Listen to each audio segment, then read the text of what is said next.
បងប្អូនប្រហែលធ្លាប់ឃើញពាក្យភាសាអង់គ្លេសដែលជាដៃគូមួយគ្នាមួយ in ហើយមួយ x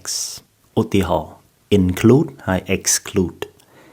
include គឺមានន័យថារាប់បញ្ចូលដល់ exclude វិញគឺអត់រាប់វិញភាសាអង់គ្លេសតាមពិតមានណា in ហើយ x នឹងច្រើនណាស់ដែលជាដៃគូមួយគ្នាហ្នឹងវីដេអូនេះខ្ញុំប្រាប់បងប្អូនមួយចំនួននេះចាំម្ដងទៀត include ហើយ exclude ទី2 inhale ហើយ exhale inhale ដកដង្ហើមចូល exhale ដកដង្ហើមចេញទី3 import ហើយ export import គឺនាំទំនិញនាំអីវ៉ាន់អីចូល export គឺនាំទំនិញឬក៏នាំអីវ៉ាន់អីចេញទៅវិញនីហារ៉នអាហារ៉នហ្នឹងអាហ្នឹង import export ហ្នឹងទី4 interior ហើយ exterior interior គឺផ្នែកខាងក្នុង exterior គឺផ្នែកខាងក្រៅឧទាហរណ៍យើងរៀបរាប់ផ្ទះរបស់យើងអញ្ចឹងយើងប្រាប់ថាផ្នែកខាងក្នុងមានអីខ្លះគឺ interior ផ្នែកខាងក្រៅគឺ exterior ទី5គឺពាក្យ internal ហើយជាមួយនឹង external តែប៉ុតពាក្យនេះមានអត្ថន័យច្រើនប៉ុន្តែខ្ញុំចង់ឲ្យបងប្អូនផ្ដោតទៅលើអត្ថន័យមួយដែលនិយាយអំពីកត្តាខាងក្នុងហើយកត្តាខាងក្រៅយើងចង់និយាយថា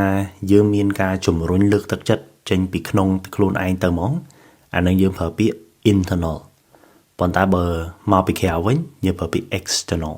I have been externally motivated គេថាតាំងពីមុនមកដល់ឥឡូវនេះគឺខ្ញុំត្រូវបានគេជំរុញលើកទឹកចិត្តឃើញទេគេជំរុញមានន័យថាមកពីក្រៅមិនពីក្នុងខ្លួនយើងទេអាចយើងទៅធ្វើការអញ្ចឹងទៅមានមេយើងប្រាប់ពីគោលដៅត្រូវធ្វើអីអញ្ចឹងទៅណាអាហ្នឹងឯងគឺកត្តាខាងក្រៅវិញហើយបងប្អូនមានចាប់អារម្មណ៍ទេមិនខ្ញុំប្រើវាជា adverb ណា externally ពី internal external ជា adjective ហើយបើសិនយើងចង់ធ្វើវាទៅជា adverb គ្រាន់តែថែម ly ទៅ internally externally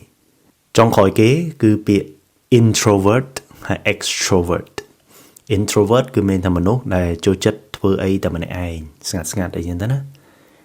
extrovert វិញគឺជាមនុស្សដែលចូលចិត្តធ្វើសកម្មភាពណាមួយមានគេមានឯងចឹងទៅហើយចូលចិត្តមនុស្សម្នាច្រើនចឹងទៅ